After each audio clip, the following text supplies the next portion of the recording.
Hello there, and welcome back to Gooner U, where there are no degrees because the learning never stops. I'm Dove, a TA here at Gooner U, and my friend Keith is our stalwart, distinguished professor of Arsenal and football studies. Enter our classroom as we discuss the week's news involving Arsenal, Premier League, Champions League, international football, and sometimes MLS because we're Americans. This week featured the first leg of the Champions League round of 16 at the Bayer Arena to face Bayer Leverkusen, and then hosted Everton in the Premier League. Hello, Keith. Hello, Dove. Have you spent this week this last few days thinking about what you were like when you were 16? Yeah. Not scoring goals in the Premier League, that's for sure. Yeah. Setting world records. Imagine going back to school on Monday after that. What'd you do this weekend? So which is more impressive, Max Dowman returning to school or the players from Macclesfield returning to their jobs after they defeated Crystal Palace? It's got to be Dowman there on that one. The audience. Yeah, the Macclesfield one is pretty cool, though. That is a pretty cool one as well, you know? Yeah. But yeah, what a week. What a last few weeks, because we had a brief pause in recording our show as I traveled around to celebrate various birthdays in my family. But yeah, between world events, country got invaded, and Arsenal is well on the ascendancy in the title race. So a lot to be excited about. Yes, although we're only going to talk about the Arsenal one here. That there's another show for that stuff. But I mean, there is some overlap with World Cup, but we're not going to have time to talk about that this week. Let's wait till we actually get some. Yeah. There's a lot of talk about what that'll mean, but let's wait till we get something a little more clear before we say anything. Yeah, exactly. For follow-up this week, so digging into our memories like way back to a few weeks ago when we last recorded, you signed off the show. We'd been talking that last time about the USA men's hockey team and our amazing win in the Olympics, and you said play Freebird as your sign-off. And I laughed, as I usually do, because you always surprise me with whatever you come up with at the end of the show. But I wondered why you signed off with that phrase, and it reminded me of a video I think my wife had sent me talking about the USA men's hockey team that was on with the background of the song Freebird by Leonard Skinner. Had that in the background. What is with that song in the USA men's hockey team? They had decided, I think this was last year actually during the Four Nations, but they had been using that as the goal song for the national team. So when they score, That's the song that plays. And we should point out, it kicks off the rock and guitar solo section of Freebird. Yeah. It's just a good way to celebrate a gold medal and another U.S. goal. So yeah, great. So one other digging even further back into our catalog for some follow-up. So this goes, I think, all the way back to like last season, possibly, maybe at the very beginning of this season, whenever we last played PSG. And I noted that they had the Air Jordan logo on their jerseys. We had a discussion about that. And I brought it up more recently, maybe in the last couple months, as I've been watching NBA basketball and saw when the Bulls played, I think it was the Miami Heat. And I saw the Miami Heat had the Air Jordan logo while the Bulls had the lowly Nike swoosh on their jerseys, just like, complete commoners, even though it was Michael Jordan that's pictured on the Air Jordan logo. He played with the Bulls almost his whole career. I wanted to update the record because I noticed in a more recent match, we have 3 jerseys, not kits in the NBA. We had 3 jerseys that we wear. The traditional white and red that used to mean home and away, although it seems like they're all treated kind of interchangeably, like in baseball, where they just wear different jerseys on different days just to see them all out there and get people to buy them, kind of like in soccer. But the white and red ones have the Nike swoosh, but the black, I think it's not called the City Kit. That's a different jersey that they have that's even less often worn. But it's the black with the red pinstripes does have the Air Jordan logo. So I don't know if every team has one Air Jordan one. I don't know. And I'm done reporting follow-up on this item. But the Bulls do have at least one jersey with the Air Jordan logo. So I'm happy.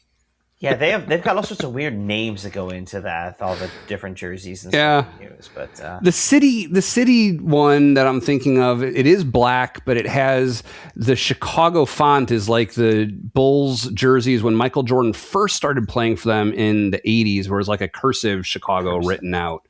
So I like that. I like that. It does look cool. So, but yeah, so use it too. But anyway, yeah. Oh, okay, yeah. So it's a black jersey, and it's got like neon lettering on it, like it looks like a neon light or something on the top. So yeah. So anyway, yeah. But anyway, the Bulls do have an Air Jordan jersey, so the world is right again.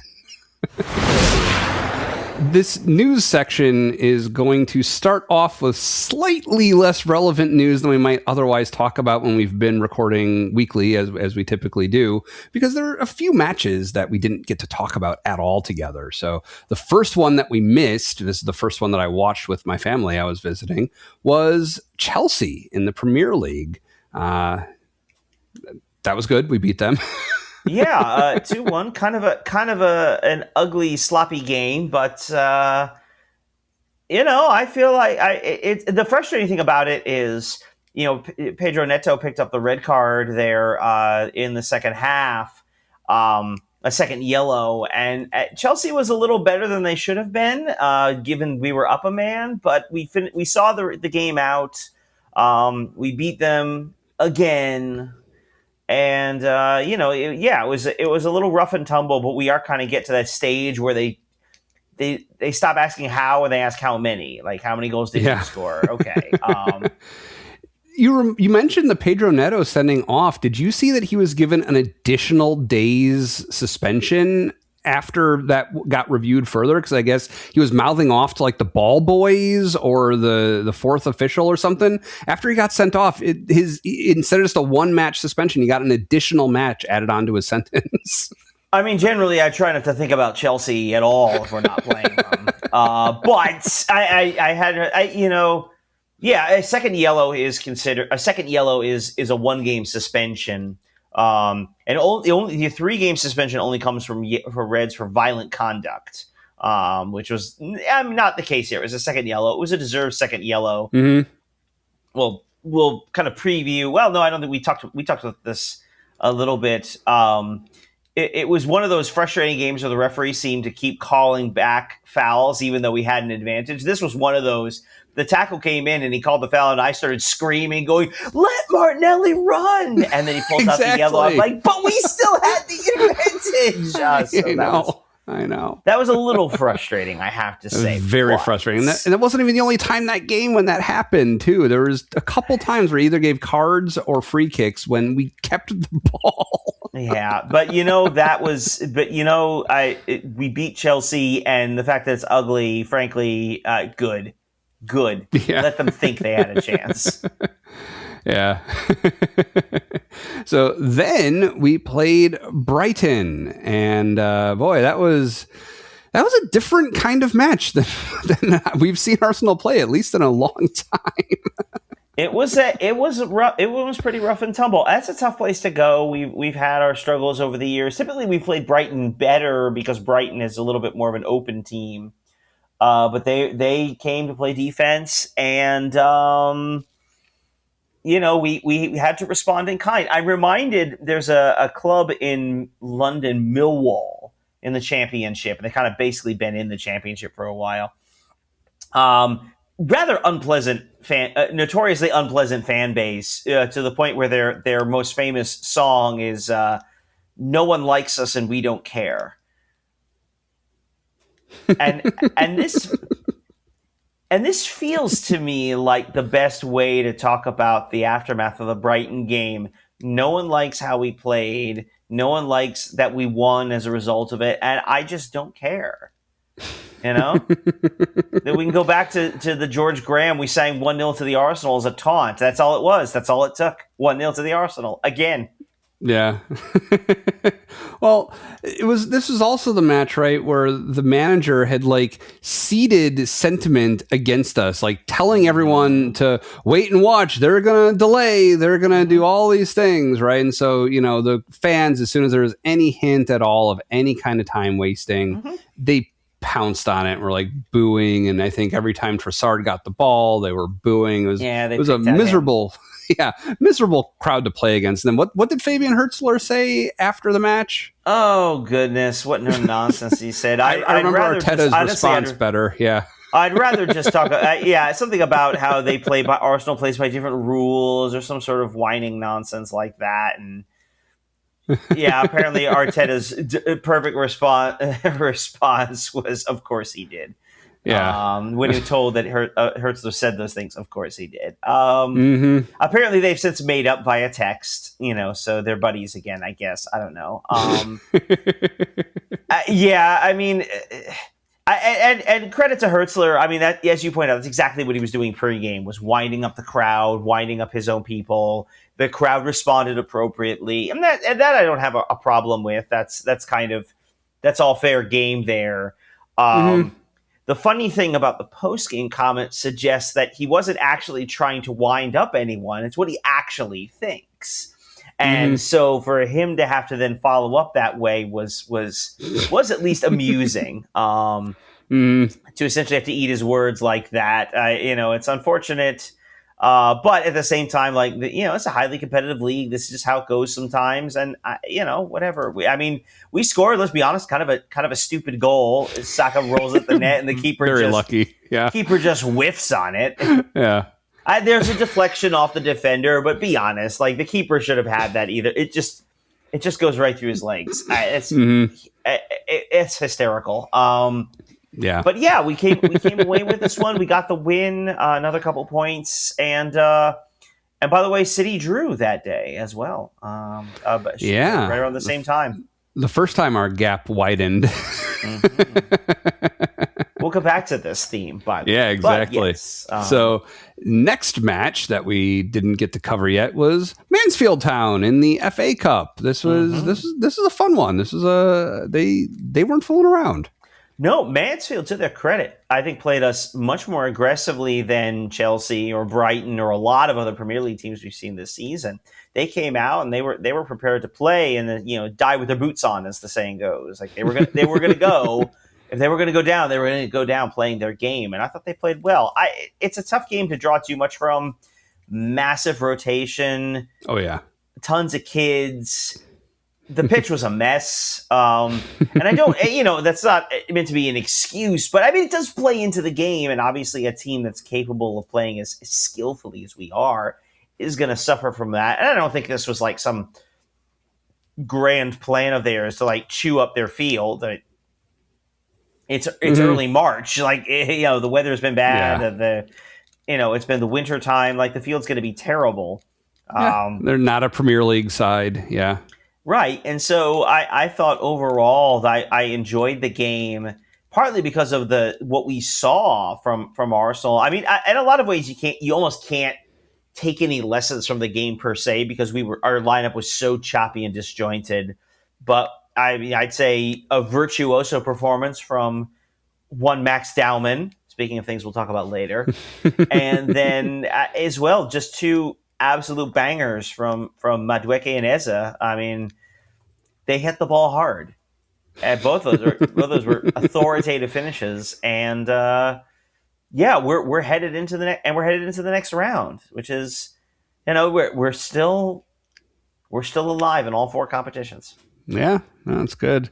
We also saw the debut of a new player for Arsenal. Jaden Dixon joined the U18s and then made his senior team debut. I guess he only joined the youth academy in February 2026. I guess he comes to us through Stoke City, originally having started at Tottenham. So, so we haven't seen him since then. I don't know how much we will, given who we're gonna be playing the rest of the season. I don't know. Southampton, maybe, I don't know, but no, Southampton is a decent championship side. They were in the Premier League last year, 2 years. Yeah, it was last year. Yeah. Spoiler alert, because we'll mention it later. We drew Southampton in the fourth round. Southampton away. But of all the choices we could have had, well, I guess Port Vale would have been better. But otherwise, overall, this is a pretty good draw coming into the next round, which will be the first weekend in April. But yeah, a real opportunity to play some of these kids. I got to be honest, I had never heard of Jaden Dixon before. He only joined the club like within a month before or so, and still at the U18 level. So yeah, I'd say I was completely. He came on, and I was like, who? Yeah, because I'm looking through all the others. I mean, obviously Dowman, Marley Salmon, we've talked about. Yeah. Kepa plays these games. Andre Anus is a player we've seen. Tommy Setford in goal, the keeper. Although obviously we got Kepa in this one. Yeah, without Raya even on the bench, it was just Tommy Setford on the bench. I think I saw. Yeah, right. So yeah, but overall, yeah. I mean, I didn't love seeing like Saka come on or Timber come on, but we were able to get the kids in, get them some run out, get them a good performance. They. I have to check. I think we were, we were up when we were up when Dowman came off. So that was nice to see. Yeah. But yeah, overall a nice game. Even for one that started 6:15 local time for me, it was a little early, but we did not bother to open the pub that day. Nobody was coming to the pub for Mansfield Town, so that was comfortable on the couch kind of a day. Yeah. Elsewhere in the football world, in the world of football specifically with FIFA, there have been some rule changes that got accepted as football law a couple weeks ago now, where I guess they go into effect, I think it was July 1st, and any organizations may choose to adopt them earlier than that, but I think it's going to be required from that point going forward. The exception being World Cup, which does start in June, I think is when the first kickoffs are. It will be in effect for World Cup also. So, but I know the one big one that I noticed was the way that I didn't realize actually until reading about this new rule, but this was a Premier League thing, not a general football thing. But when there's an injury requiring treatment on the pitch, they require them to stand off to the side for, I think it's 30 seconds in the Premier League before they can come back on. This came up in yesterday's match against Everton with Jury and Timber, and I know the commentators were talking about how, it's kind of punishing, like he was clearly injured by a knocks, like someone hit him, and to punish his team by keeping him off the pitch, it's kind of a perverse incentive to do more damage to somebody when you foul them. But yeah, so that's been the case in the Premier League. This rule is going to be now 1 minute, 60 seconds universally. So that's going to be going into effect. And I do think there's an element of this that is... It allows, I think, arguably for a quicker restart, because as soon as the player gets off the field, he can start receiving the treatment. That's the 60 seconds is basically when the game picks back up. So once you get him off and start the treatment, well, then the ball should be back in play. We should be going. Okay. I think the idea is that, but we've seen in some cases where guys kind of like mill around for a little bit, but once you get off the field, at that point you should be able to restart, right? And so I do think there's an element of it kind of encourages a quicker restart to the game as well, because if you're the team now that has that man advantage, you want to get your 60 seconds in. But also theoretically, if you're coming off the field for a treatment, you shouldn't be ready to just stand up. Like if they have to come on and look at you, you shouldn't be ready to just stand up and run back on the field. Like I kind of get that. Yeah, a minute seems like a lot, but I don't know. I guess it's one of those. It's going to be one of those things. I think that it'll happen, and no one will really think much about it until some weird high-profile moment. It's going to cost some team a goal, or something's going to happen in some way, and then we're going to freak out about it. But overall, I don't. I bet this. More likely, I think it's one of those things that we sort of notice the first couple times it happens, and then after that, it's just kind of there, Yeah. So I guess in the same vein, these are almost entirely about keeping the game flowing, reducing time wasting. And one of the articles I'd read, they were taking a look at how much time the ball is actually in play during matches. And the average universally was something like 60 minutes. or something out of the 90 minutes. So even though like we complain about 10 minutes of stoppage time, like that actually could be low on average. But I guess another rule that they're introducing is when you make subs, you have 10 seconds to sub out, or else the window closes and they have to come on after the other player has been off until play stops again. So you're short-sighted again for a little while after. That I don't have a huge problem with, because we saw a little bit in the Everton game yesterday. You know, guys, they get subbed off and it's a slow walk. And you run over, high five a guy, find your fans, and and at some point it's like, all right, let's go. Well, what are we doing here? Come on, let's go. So that one doesn't. I mean, they've already changed that before, where it used to be you had to come off where the players came on, and basically like. The handshake or the high five was sort of the signal of on it, you know, once you was meeting there, one comes on, one comes off. But a few years ago, they've changed it where now you're supposed to leave by the nearest sideline. Sure. So that way prevents people from doing a long walk across the entire length of the field. Right. Yeah, exactly. Yeah. Yeah. So, and then the other big rule change I'm seeing is related to VAR and kind of expanding the list of things that VAR can have a say in. So I guess the two things they're listing are mistaken identity. So I guess if they think that one person committed a foul but is actually a different player, they can, I guess, reassess blame and give the foul where it's, or more likely card, I guess, where it's because fouls they don't I've seen in Arsenal games like the card was given out to the wrong player, right? And presumably that would get straightened out after the fact, and I guess it would matter more when there's a second card. The player was was rescinded from the player's record, but it's in the game is kind of, I think it wound up Was that a second yellow? Actually, it was a. Arsenal was pretty mad about it because it was one of our players. Was it Oxley Chamberlain and Kieran Gibbs? I think. Anyway, yeah.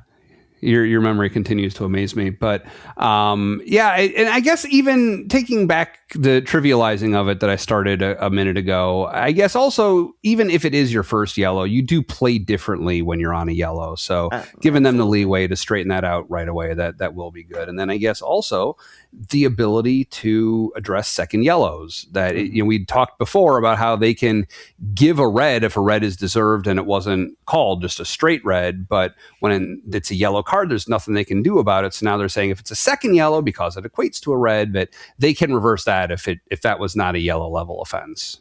So that'll be interesting to see. My guess is you'll probably see those more overturned for like it looks like a foul, but on VAR actually it's not a foul. No contact kind of a thing. That's my guess is where you'll see that, because otherwise, like you don't want to be in a case where you're completely re-refereeing each decision, and so as long as it looks as a foul, they could probably say, okay. Because how many times have we seen a foul that by itself is pretty innocuous, and then the referee walks over, I'm pulling the card because this is the third time we've done this. So in that sense, you're not going to re-referee that decision. It's a foul. Referees saying it's accumulation. That's where the card is coming from. Another big story. This is more recent. This happened in the last week. I believe this happened in Spurs. What match was it of theirs? Something happened with their backup goalkeeper named Kinsky, I think. That was their Champions League game. It was Champions League, and that's what I thought would have been last week. But then I was like, why are they putting their backup keeper in their Champions League match? But so what happened there? Right. So they were facing Atletico Madrid, in the round of 16 of the Champions League, and within the first 17 minutes they gave up 3 goals, 2 of which were directly the result of really awful giveaways by their backup keeper, Kinsky. I don't remember his first name. A younger guy, I think, right? Right. He's their backup keeper, kind of a younger player. And at 17 minutes, he got yanked, which, again, we've talked about subbing a keeper is such a big deal. And it's kind of it's an embarrassment on so many levels, even to the point where he gets no recognition from the manager. He walks straight into the locker room. Right. That was what I read was being the worst thing is just as far as damaging not only his reputation, just getting subbed off like that is a really bad thing to have on his resume. But then just as far as his confidence, to have the manager just pat him on the shoulder to say, it happens, no big deal. But like he's like going to be wrecked for at least the rest of the season, if not years into the future. Potentially. I mean, right. I mean, yeah. In terms of in terms of summing him off, like, I mean, well, in a sense. It's not as if everyone would go, Kinsky, we're going to sign him. I wonder, where was this Champions League thing? I mean, it was on television. Everybody saw it. Right. I think the more immediate is the short term is the more immediate thing because we've talked about Spurs being in the relegation fight. Like, what does this say what kind of message does it send to Kinsky, the player? What kind of message does it send to the other players on the team? I don't know. It's kind of an interesting, weird position for them to be in. But yeah, I mean, and if you get a chance, look them up. Hit the 2 goals that he basically directly concedes. They are. Yeah. I mean, there's no hiding it. He slipped and fell to the ground. I think at least one of them, if not 2 of them. Yeah. Yeah. It's bad. Is it that bad? It is that bad. Speaking of the Champions League, we also had our first leg, I should say, of the round of 16 against Bayer 04 Leverkusen, which I had never seen the numerals inserted into the middle of their name before, and it looks like it's used sometimes, not all the time. What's going on with that?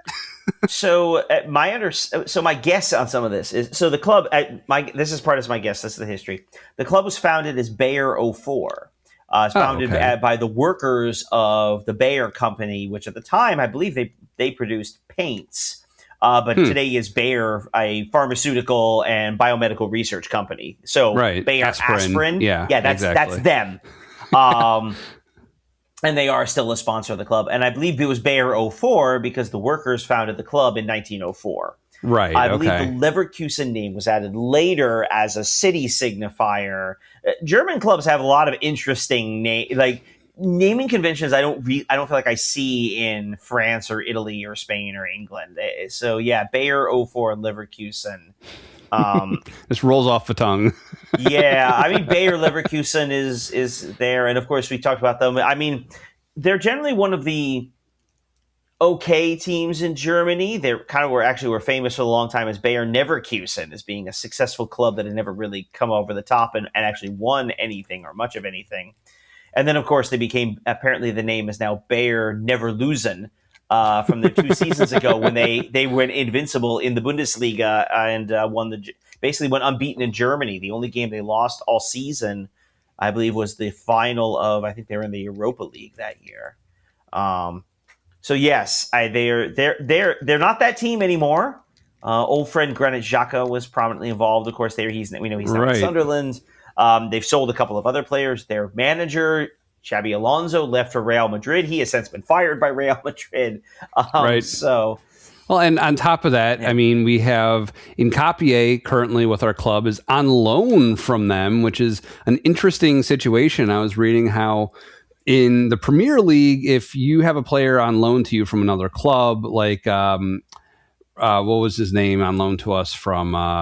From Crystal Palace last season? Raheem Sterling. Right? Was that Chelsea or was it Chelsea or Crystal Palace? Chelsea. It was Chelsea. I think so. He was on loan to us. Like when we play Chelsea, he wouldn't. Probably would have preferred not to have him play anyway, but he wouldn't have been allowed to play in that match. Right.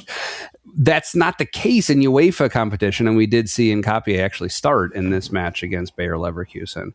And then also our Kai Havertz apparently is a product of their youth academy, and he got his senior start there too before heading to Chelsea fairly recently. He spent a long time there, so very warm welcome it seemed. Yeah, he got a nice round of applause when he came on the field. Again, there's always a love for your own guys, and he is, to a certain extent, he is one of theirs, obviously. And you saw, we'll talk about his goal later, but kind of the lack of reaction to what was a critical goal, but you saw kind of the more stoic response, which I think is reflective of it. Obviously, there's still a lot of warm feelings on both sides, which makes sense. I think that's. That seems to be the way that goes. And so, again, a good club typically produces good players. Had spent much of their history not getting over the line, and they finally did in quite elaborate fashion a couple of years ago. Yeah.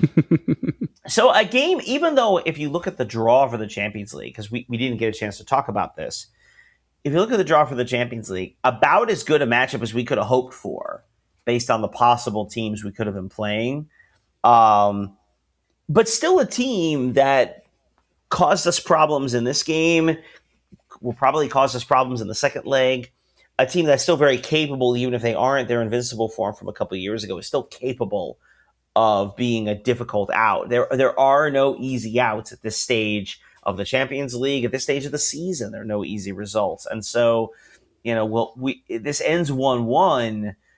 I'm not going to say this is a great result for us, but I think we can feel, even if you're not thrilled with the performances, I think we'll kind of talk about, you can still walk away from here feeling like, okay, this is not a bad result for us.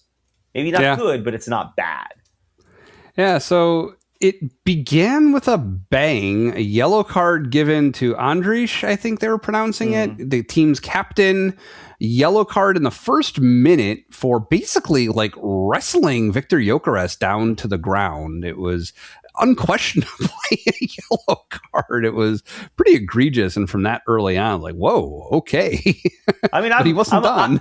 I'm just pleasantly surprised to see a foul called, in Gyökeres' favor. I thought that was not something we. Think about how many times we've seen this season. We talk about how beat up he's gotten. That was nice to see.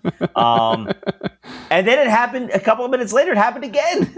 Yeah, it was like a shoulder check. It was like a hockey move that you would see. I mean, in what world is that not a yellow card? I don't get that. I mean, physical play like that can be given as a foul.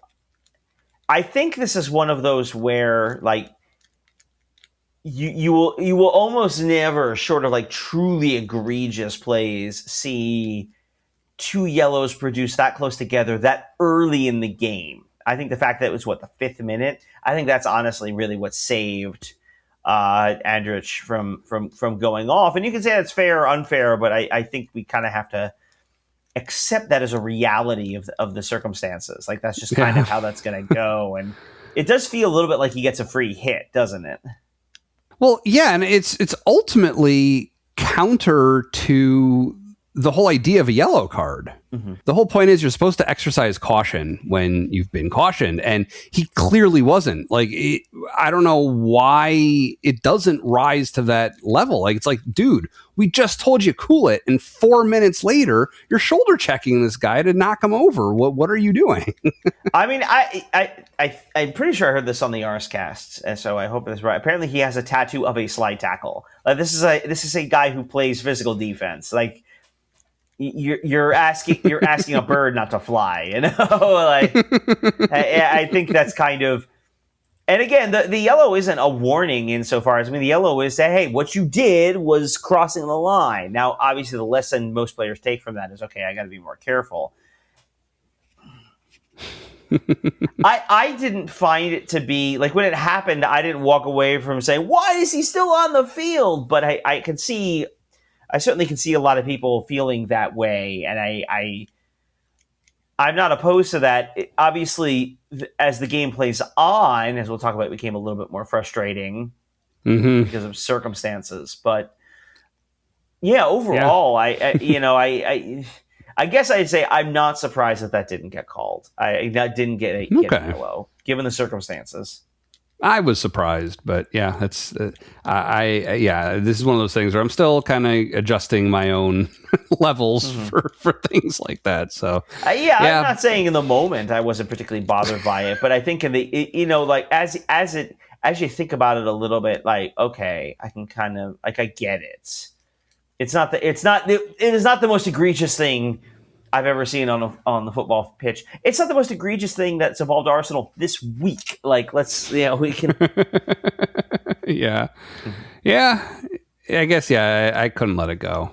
But so then Andrich, like, the whole first half goes scoreless, and then bang, they kick off in the second half, get a shot attempt off from the post kickoff play. And apparently I was reading, this is some kind of set piece that they do. And Arteta was talking in the locker room at halftime, telling them to expect them to do this. Yeah. And yet we just required. We were like, everybody except Raya wasn't ready. Raya made a heroic save, like pushing it up over the crossbar to save that. Amazing athletic save on his part for a shot that never should have happened. Exactly. Yeah. But then that led to a corner kick, and Andrich was there completely unmarked and headed it in. Turnabout is fair play. Yeah. I mean, that's how it. Apparently, they showed right after it. The Leverkusen manager and Nico Jover were like shook hands and kind of like even Jover was like, "You got us. That was good." Yeah, basically frustrating, but as I said, the frustration is less the corner because it's a nice setup play, and as we talked about, corner goals count. It was a good finish. I mean, maybe Andrich shouldn't have been on the field, but at that point, we're 40 minutes on from that potential second yellow. Right. Like we've kind of moved past that at this point. And so it really, to me, the egregious blunder in all of that was the poor defending that led to the shot, that led to the save, that led to the corner. Like that, to me, if I want to come back and criticize what happened, that's where my criticism is.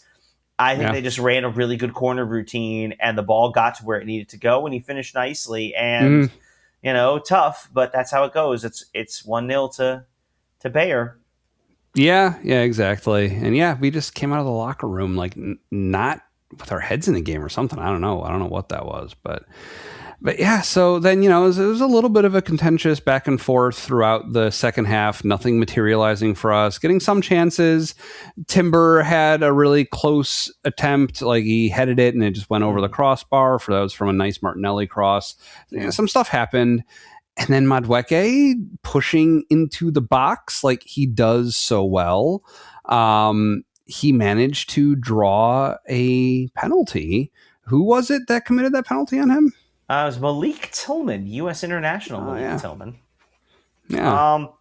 First off, I do want to point out, so Madueke was a sub on for Saka, and at some level, that's a pretty brave substitution, right? I mean, Bukayo Saka's a Champions League player, and he wasn't particularly good in this game, and I don't know why, I don't know what's going on, everybody's tired, it's tough. The left back was particularly effectively handling him, possibly, Yeah.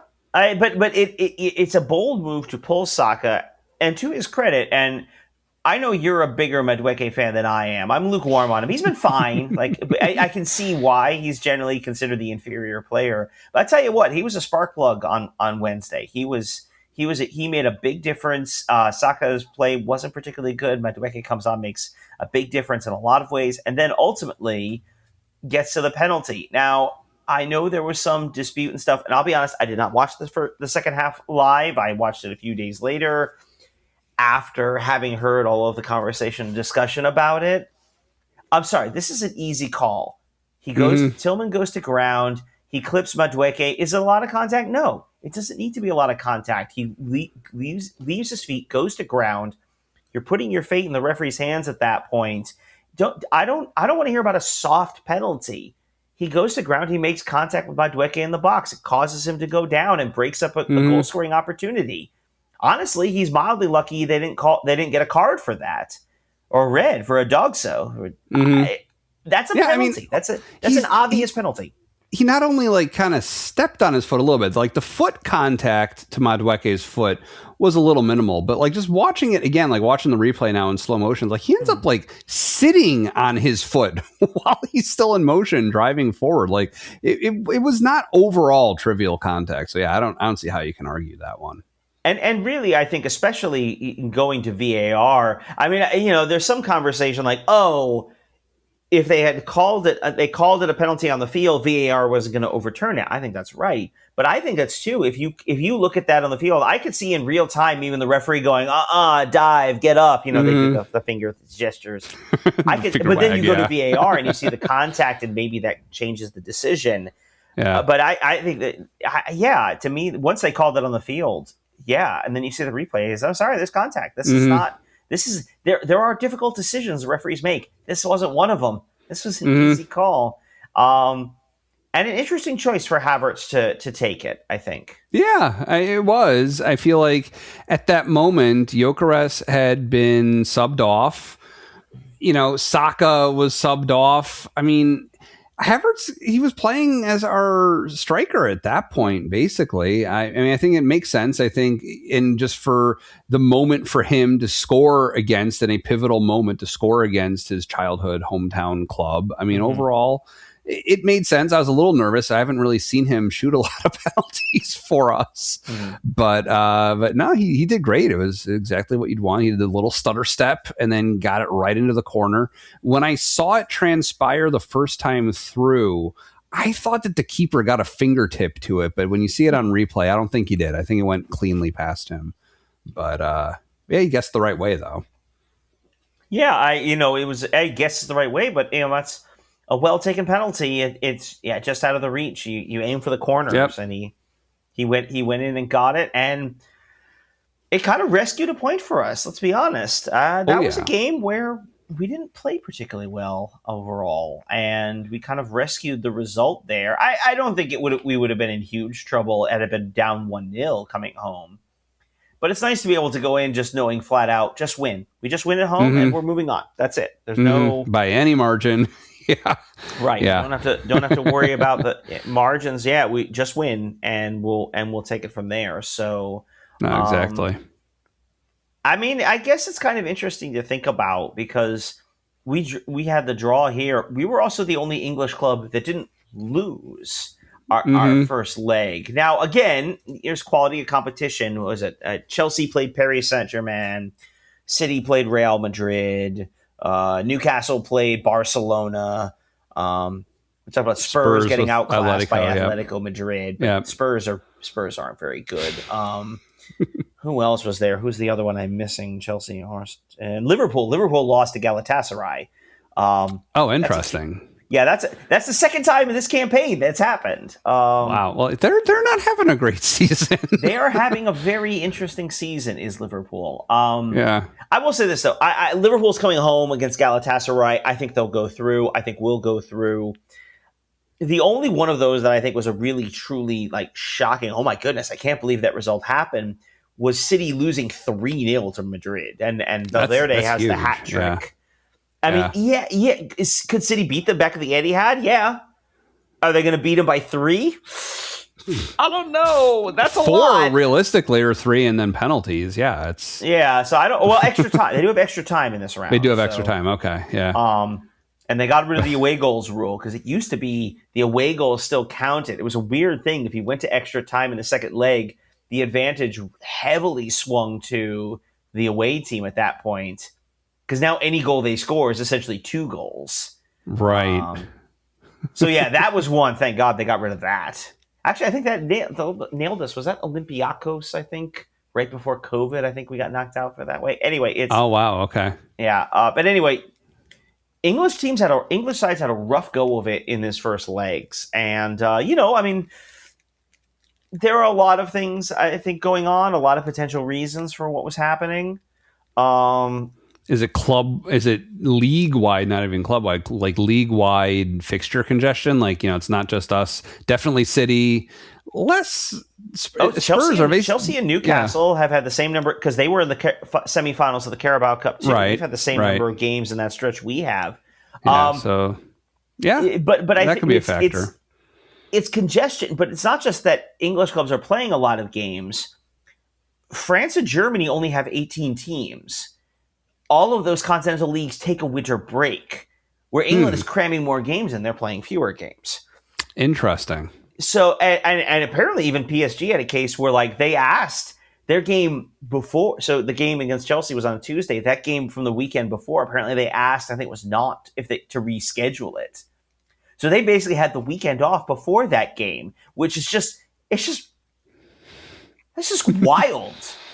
Why on earth? If you're Nantes, how is the answer not no? Suck it up and play a weak lineup against us. They're probably going to win anyway. It's There are a lot of factors that go into it. I mean, I think that, but I it's hard to avoid that as a factor, given we also have the entire league phase where 5 Premier League teams finished in the top 8, and the one that didn't, Newcastle, easily advanced to the playoff round anyway. So, I guess it's before and after the winter break is really a clear difference there. That's interesting. Yeah, so hopefully that's something that can lead the FA or the Premier League, whichever. I don't know which officials would decide this, but some combination of both probably. But you would hope that maybe that's a convincing argument, seeing what happens after the winter break is over. Maybe that's enough to try and rethink the way things are scheduled. Maybe turn one of the tournaments, League Cup or FA Cup, turn those into like summer tournaments or do something differently. I mean, the League Cup is the one that would definitely be on the chopping block, and there are all sorts of historical reasons why like Boxing Day is a thing. Like there are reasons why some of those games in the holiday period exist. But yeah, I mean, this is not a new thing. This isn't some like great surprise. Oh wow, I didn't know England played all those games on the holidays. They do this every year, and I think unless you get real pushback from the big clubs, which I think from their competitiveness, like on some level, maybe City and Arsenal should treat the Carabao Cup as a youth tournament, even more so than they do. And yet we've seen Arteta and Guardiola and Chelsea does this too. How many of the big clubs walk into the League Cup and say, no, I want to win that too? They want to win them all. Right. There's money on the line ultimately. I mean, like their incentive is to win everything they possibly can. And it's like, you don't know, especially because they aren't going on at the same time. You don't know, like, well, the FA Cup hasn't started yet. Who knows who we're going to draw and how we're going to do in the FA Cup. Maybe I can win the League Cup even if I don't advance far in that one or something. Like you want to get what you can when you can, probably. Well, I mean, if you're a club like Arsenal, like being in the Champions League is where the real money is. Like you don't like the amount of money you get for advancing deep or winning the Carabao Cup is not. You're not worried about like keeping the lights turned on. Okay, right? No, of course. But I think it's more just sort of the ruthless competitiveness at that level, at that level of the league. Like, and Guardiola's especially like this. But I mean, Arsenal feels this way. Arteta feels this way. Like Chelsea's had managers that feel this way. Like they want to win everything. It is unacceptable to give away potentially any possible result. Make of that what you will, but I think that's part of what's going on here. But it leads us into this position where you come into these games and look, we talk about the money and the gulf of quality between the Premier League and some of the other leagues in Europe, but look at some of the clubs we named that are up. Barcelona, Real Madrid, Paris Saint-Germain. These clubs don't lack for financial resources. No, they're not going hungry. These are the clubs. These are not the clubs we're talking about when we talk about the massive financial disparities. Right. So, yeah, I all of this is a really long-winded way of saying I'm not mad at a 1-1 draw. It's frustrating, and we weren't particularly good. Leverkusen played us almost like a Premier League team. This was a much more physical game, much more tightly controlled. They were a little more defensive. Like, this was not the kind of game we've come to expect in the Champions League, come to see. And I think, actually, yeah, their goal was the first time we had trailed the entire Champions League this year. As long as they get their heads right, come home, play a game at home in that atmosphere, win at home. That's all they have to do when they're on to the next round. And in this one especially, they don't ask how, they ask how many. You just win, baby, and we'll be fine. We'll be on to the next round. So as we record this, we just played Everton yesterday, and we won 2-0 with an asterisk. I mean, it was kind of like a goal with a grace goal, I guess, afterwards. A little coup de grace moment. But yeah, that was interesting. On a meta note, talking about the circumstances under which I viewed this one, and I think it's relevant for a lot of our viewers and listeners also. So I started noticing, and I think my father, who also he sometimes does watch live. He watches live way more than I do. But we were noticing for live matches and replays that it was impossible finding them in either Peacock or NBC Sports. Just not happening. No idea why. what he pointed out to me was, I think it was whatever the last one was before Chelsea, that was an NBC Sports Network match. He pointed out that he watched the Telemundo version that was on either Peacock or NBC Sports. I don't remember which. I think for him it probably would have been Peacock. So that worked for him. I wouldn't stoop to that and determined that there had to be a better answer. And as I searched around yesterday, trying to find this match, not finding it, and then wanting an answer why, I found out apparently. So we mentioned briefly when we started seeing NBCSN showing up on World Soccer Talk, where we look for the coming Arsenal television schedule. We were like, oh, you pointed out that it was something that had been around for a while and then had gone away, and now they've brought it back. Interesting. Except apparently NBCSN is exclusively available on YouTube TV. This is YouTube's cord cutter service that you would pay for instead of a cable company or Fios or Uverse or whatever you have. You pay them. It's on the order of like $80 a month. It's something like after the promotional period ends, it's like 80, 83, 84, somewhere around there, US dollars a month. Like, not a trivial amount. Not like, oh, well, I guess I'll do that to be able to watch every Arsenal match. Like, no, I am not subscribing to YouTube TV. And especially, it's sporadic. It's not every match. And Arsenal plays most of the year. It's not like, oh, well, I'll do it for like the couple months. No, it's 10 months out of the year you would need to be subscribed to this thing. So that's not happening. I'm very frustrated by the situation. I don't know exactly what I'm going to do about it. I feel like asking some of the parents at my son's keeper clinic, who I know have talked about kind of shady back of the truck kind of situations for watching sports content. I might ask about some of those and see what they have to say, because this will not stand. This is unacceptable. It's ridiculous. I guess YouTube paid them a lot of money. I don't know what other reason there could possibly be for it, but what did I do yesterday to watch this match? Now, presumably you were watching it in the pub and they have YouTube TV or whatever they needed to be able to watch it. Were you able to tell that it was streaming instead of coming over there? Or did it look the same to you? I showed up and it was and it was on. Yeah. So for me, I mean, I think they also have, I think, DirecTV, and so it is accessible through certain cable and satellite packages. Okay, that's possible. That's not what I've seen. And it's possible that the cable subscription I leverage to get access to NBC Sports maybe just doesn't have that channel. And maybe that's something I can look into, is pay this party whose subscription I share, give them a few bucks to pay for this extra channel. Maybe that'll work. What I read, though, was that it is only available in the US on YouTube TV. So maybe DirecTV also, but that was not what I saw.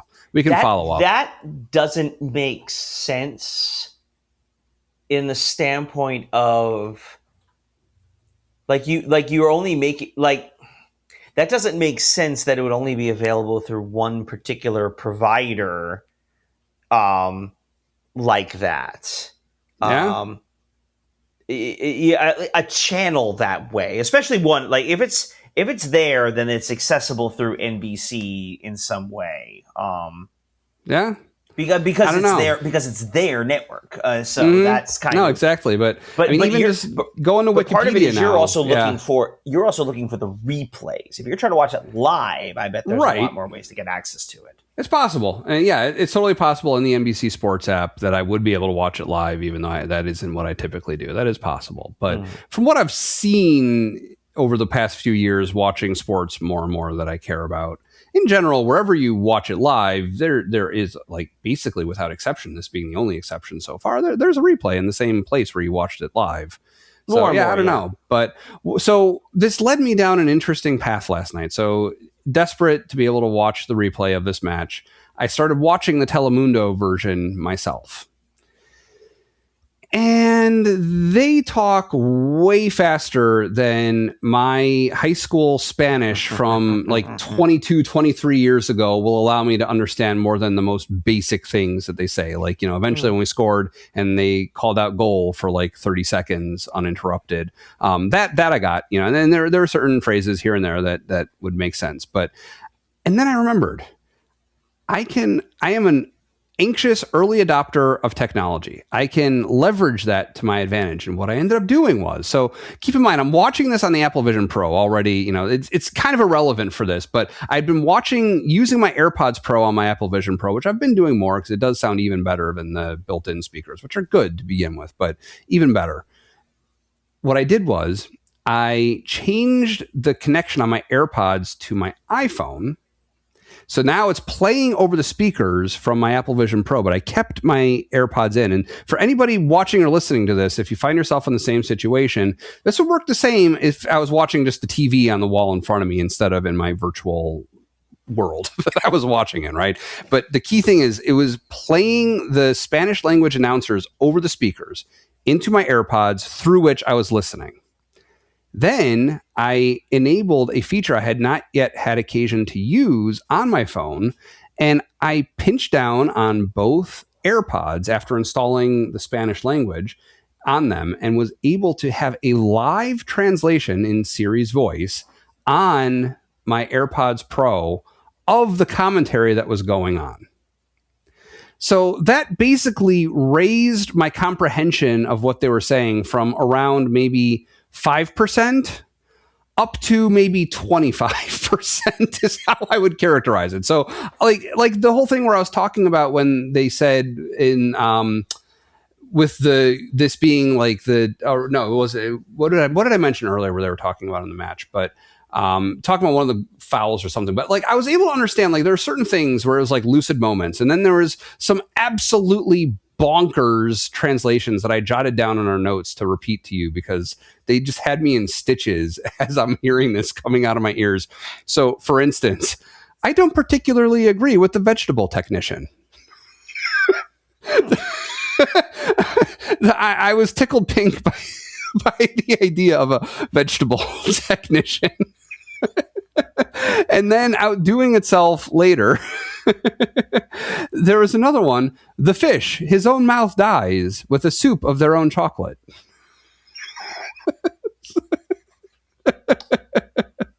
So I'm trying to think of the circumstance that would lead you to have a Spanish like that. Like, what does that even sound?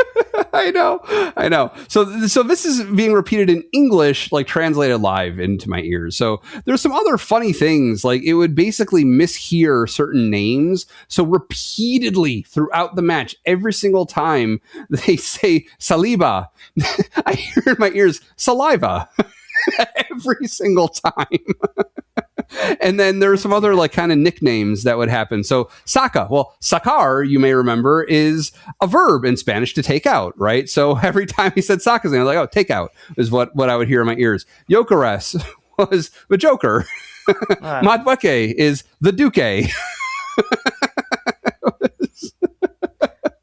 So it had another layer to the match. It did not overall distract from my enjoyment of it. I was still able to appreciate the action on the screen. I was able to understand more than I would without it. And it was an experience that I guess if I can't find an English language version of the match that won't give me a spoiler, like going to arsenal.com, I may have to do it again. It's quite an experience. Yeah. That's a long way to go without saying Max Dowman's name attached to this game. Do you want to talk about him first, or do you want to start somewhere else? Well, I think we should start. Let's talk a little bit about this chocolate soup more.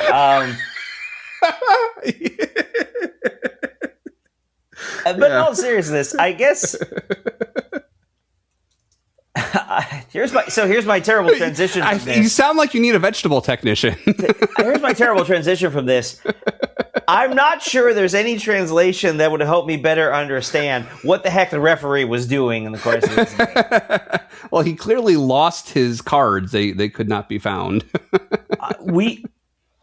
I have tried, and we've been very good about not blaming the referees. We pick decisions here and there, and that's part of the game. But I don't think it like changed the game. And we would have been.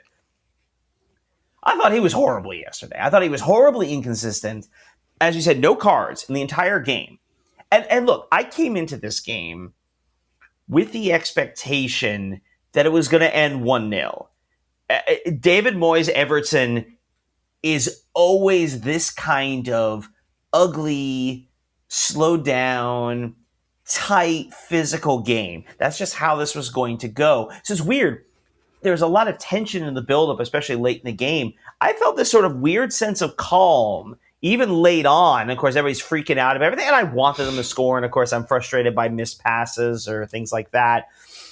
And then there were moments where I was just sort of going like, we got time. We have time. We have time. You could do this. Push through. And look, Jordan Pickford is a pain to play against. He's a good keeper. He's not a great one, but he's a good keeper.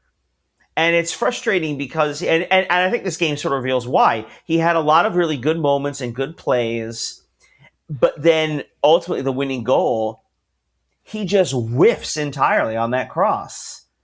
And the ball ends up going to Gyökeres and he punches it in. And of course, everybody's running around and having a good time. And, that was it. That was 1-0 to the Arsenal. That was it. That was the goal. We're going to win. We're going to be okay and walk out of this one. But it's frustrating in a sense that you see so much of the game. It did that thing, because I'm still taking another referee here. He did that thing where he calls nothing in the first half. Like every physical contact is not a foul or is minimum at me. Okay, fine, I'll call the foul. And then in the second half, everything is a foul. Mm-hmm. And it's just that the kind of inconsistency drives me insane. Before we even talk about particular plays, like somehow Gyökeres got a foul because he got run into by the defender. Yeah, I remember that one. Yeah, that was ridiculous. Yeah. But all of this, I said the referee doesn't impact the game. All of this pales to the obvious moment in the first half. Kai Havertz gets tripped in the box. That's a penalty. Mm-hmm.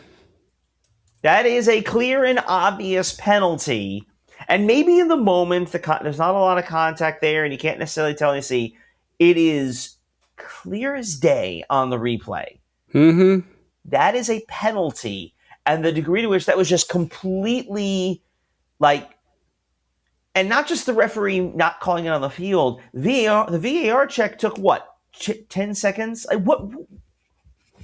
Yeah.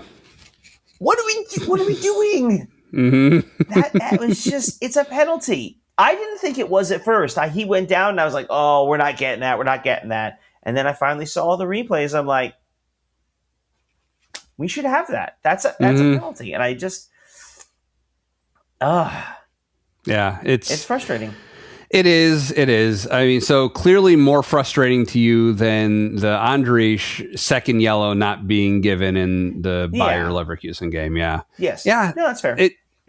They felt similar to me. I think I was similarly frustrated. Now, also, I will say going into this, that was like the one spoiler I had is I'd gone into the Apple News app to do my puzzles,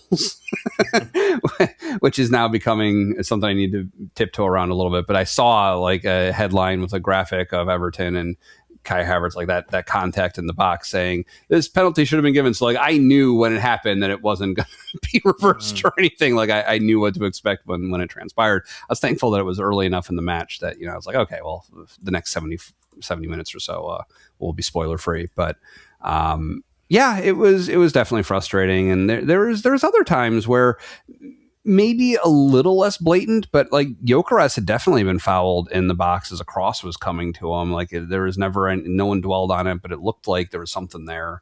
Yeah, I don't know. Yeah, and it's those little things that kind of frustrate you throughout the course. They kind of build and build. I mean, but again, as I said, this is kind of what I expect with Everton. This is kind of what I expect when we play David Moyes. And so in spite of those frustrations, I felt fairly confident even going late. I have to say, though, where I was less confident and what I wasn't a big fan of was the substitution of Madueke coming off for Max Dowman. This, to me, I was nervous because I looked at it and says, I don't think this is a game for Dowman. 16, obviously young, a kid. Comes in to what is a physical, tough game. I mean, he handled the Mansfield town physically well, but he's obviously a lot more skilled than those guys.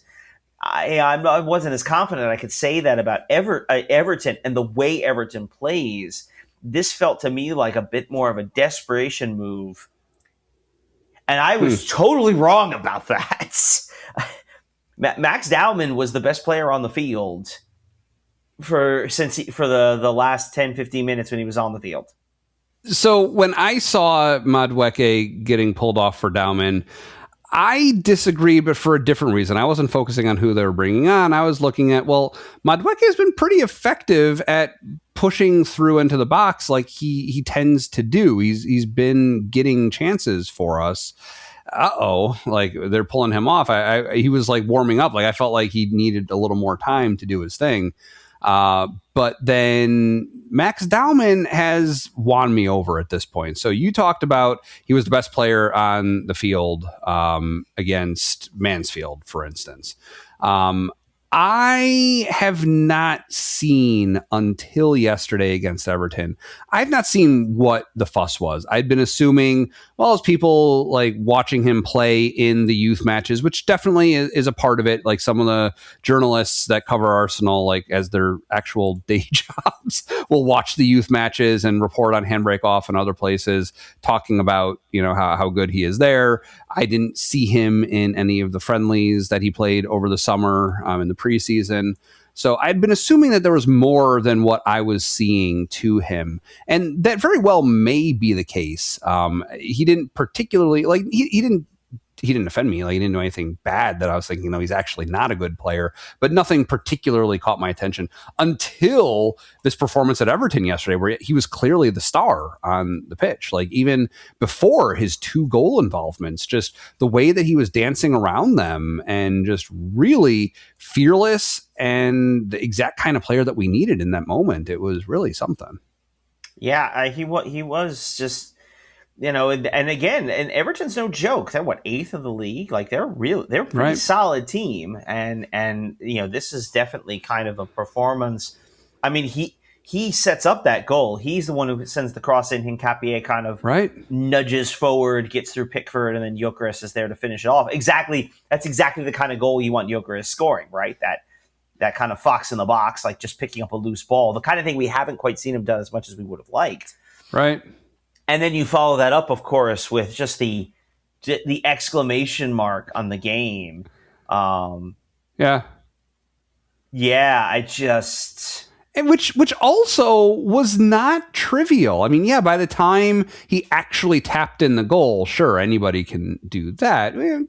For the most part, I mean, pressure can get to anybody and mess up even what looks like an easy shot. But it was just like the way that he got it past the defender with his head, the first defender he went against, and then like juked around the second one that he went up against. And and Martinelli's header to get it past Pickford, who had been pulled at that point. I mean, yeah, it was amazing. It was a really great way to end the game. And it was one thing that I did hear the Spanish language commentators talking about, where they had said live in the moment, it feels like Arsenal just won the league, right?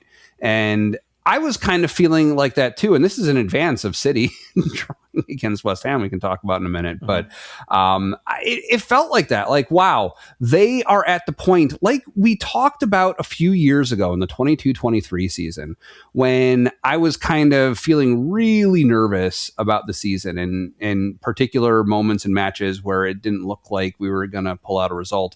And you had used the phrase that they've earned our belief at that point, right? And I know the feeling you're talking about in this match, like the weird sense of calm, right? I didn't have it in this match, but there have been other ones where I've had that sense of, look, these guys are doing well this season, even when we think they won't. They've only lost 3 matches in the league, right? I mean, like, they are doing well. We will get a result. That's what they do. They find the moments, they dig down. And yeah, it was really, it felt amazing. It was just like cinematic in a way, right? Like for it to end that way, for this player to have 2 goal involvements. He was on the pitch for what, like 20 minutes or something? Yeah. I mean, it was the 74th minute that he was brought on. So it was 7 minutes of stoppage time. Yeah, it was a little over 20 minutes. But yeah, just wow. I get it now. and it's just a wonderful moment to sort of end the game, and Yeah, it's just fantastic to see him kind of come good like that. And yeah, I think the biggest difference between this year's Arsenal team and last year's, a team obviously that was good, semifinals of the Champions League, second place again, like was obviously a very good team. But one of the weird places I think they ended up falling short, and this is kind of what I was thinking late on, and especially after we took the lead, but even then again with Dowman scoring, is to win as much as we do and to be in the positions we're in, you need contributions from across the entire roster. And think about how many times we weren't getting that last year. I mean, we mentioned Raheem Sterling earlier in the episode. I don't want to pick on Sterling, but obviously, like he was obviously past the sell-by date at that point. To not have to be able to get these kind of contributions, to have a player like a Max Dowman who can throw on, a Christian Norgard who can start and go 90 in the Mansfield Town game, or some of the youth players we had there who acquitted themselves quite well. To be able to move guys around. Christian Mosquera had to come on for Timber's injury. And then I didn't notice him the rest of the game in a good way, right? As a defender, you don't notice the guy because he's doing a pretty good job.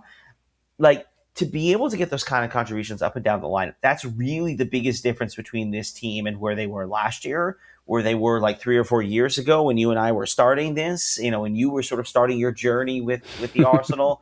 Like, we have a line, just a squad up and down the line that can, you really don't know who it's going to be. I mean, the big thing here, we'll talk about this here just for a little bit, Dowman comes on and he immediately starts playing on the right wing. Right. Wait a minute, we have a right wing at Saka. No, we don't. We have a central midfielder. And he spends the rest of the game kind of roaming around. I said Dowman was great, and he was, and we were feeding a lot of balls down that right side. But also, Saka kind of becomes that free roaming player who just kind of can pick the ball up anywhere he wants. And he's a guy...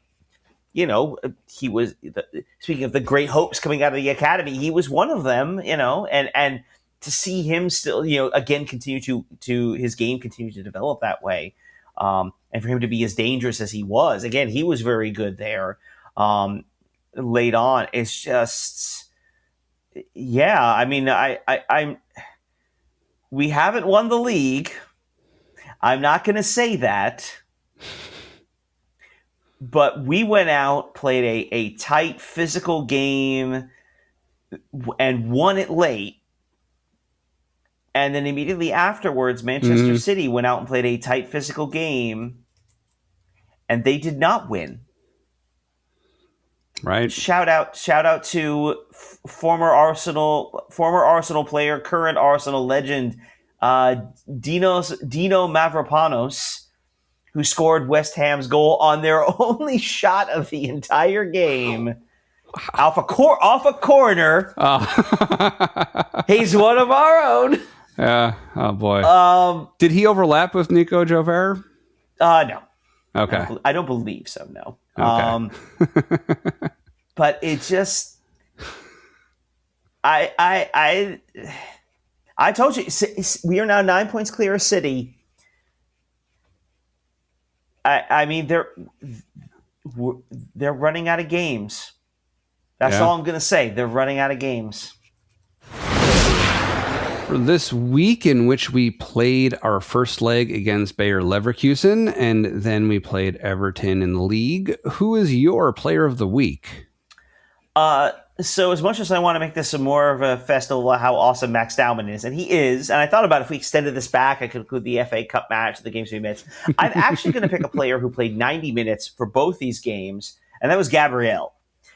Big Gabby, I think, kind of symbolizes the strength of the defense. Yeah, everyone has a big brain fart there at the one Bayer goal, but overall, a solid performance. Both times. Literally putting his chin on the line, or chin, chest, or whatever part that hit him that had that block early on. I forgot about that. Oh, that was bad. Yeah. I mean, it's sort of symbolic of the again, the defense. And I'll talk about this, like, it is so hard to score against Arsenal.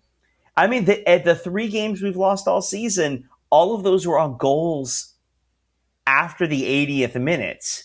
I mean, look at them. Soboslai with a worldie of a free kick. Whatever that goal United got, that was again like probably never do again. Mm-hmm. Even Villa's got that, scored their goal at the death. After how many attempts? Like, it is really hard to score against this team. It's really hard to do anything against Arsenal. And it's just fantastic. And to me, Big Gabby increasingly is the centerpiece of that. There's so many guys we can point to, but to me, he's kind of the guy I think we have to sort of point to first. Yeah.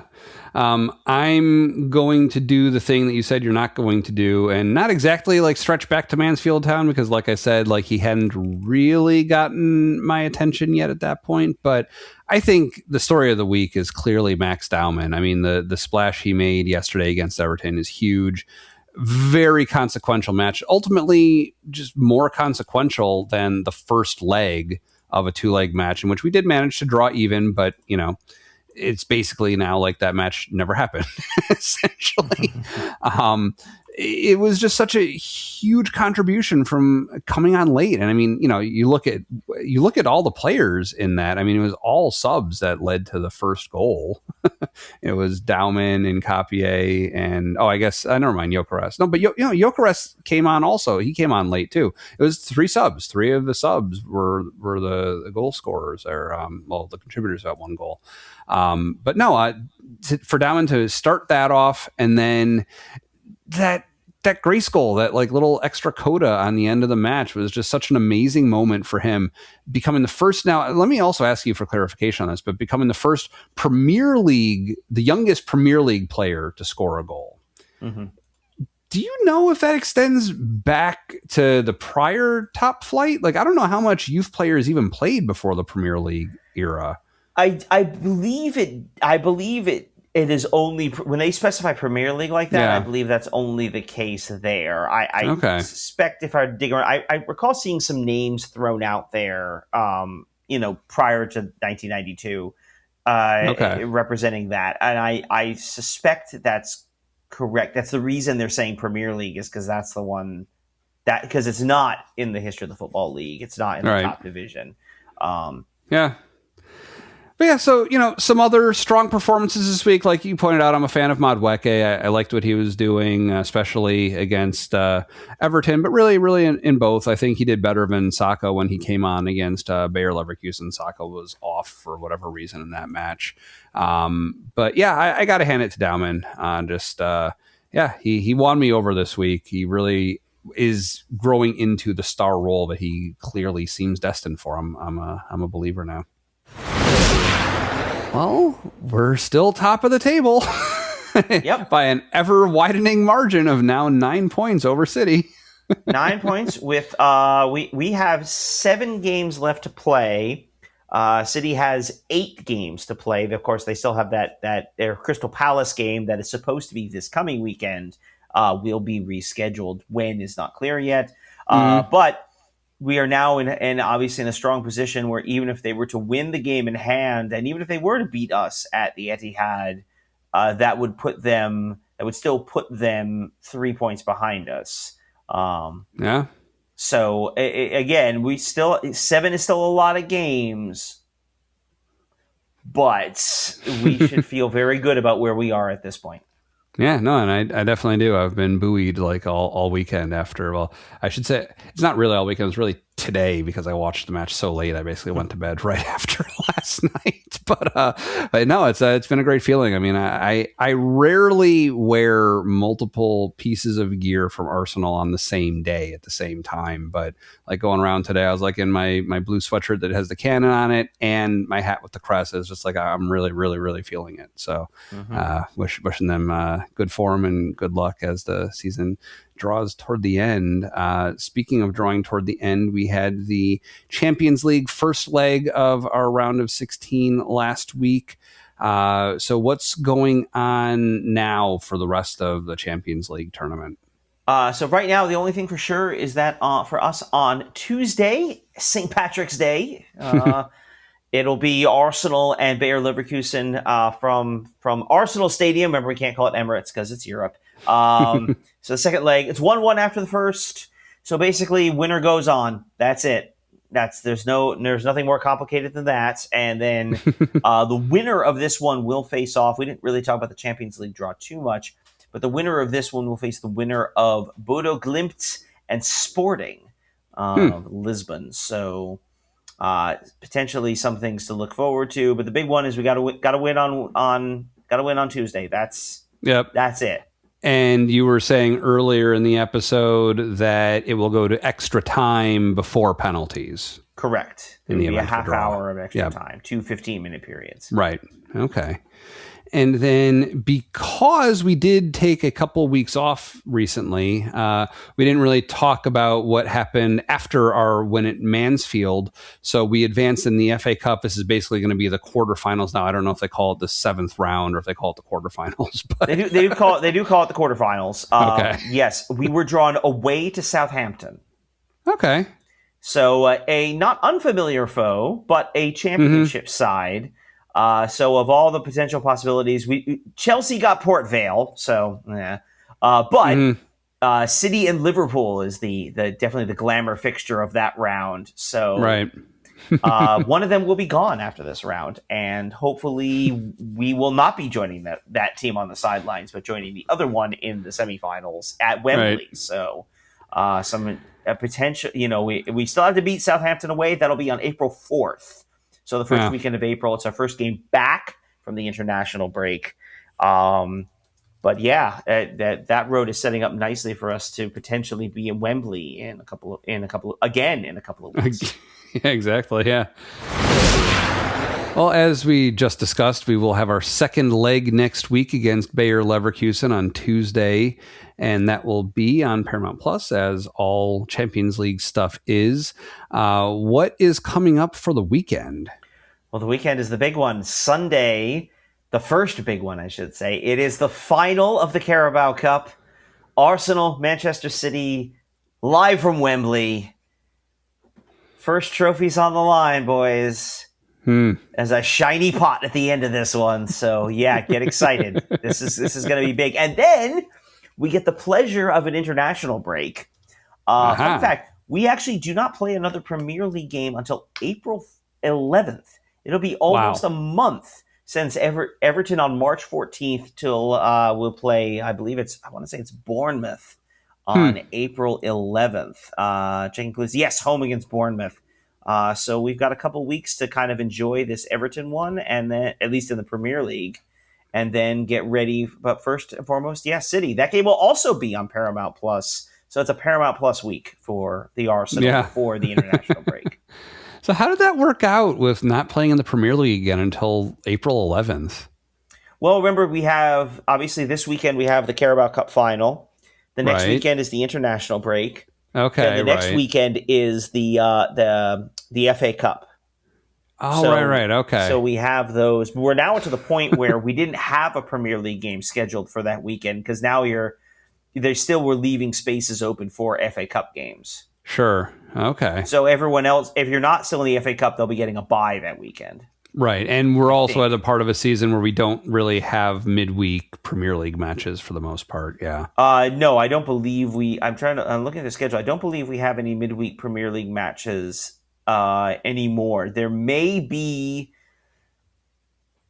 The only one that potentially we'd see would be on the 17th. We're set to play Burnley at home, but the 16th is the date for the FA Cup final. Okay. Now, Burnley is out of the FA Cup. However, we are still alive. Now, there's a long way to go for that. But if that were to happen, you would see the Burnley game moved somewhere midweek. Sure. And it's going to kind of depend on potential Champions League as well as Burnley's schedule. Although I don't think Burnley has any other games to think about. So, yeah. They've got their hands full as it is, realistically.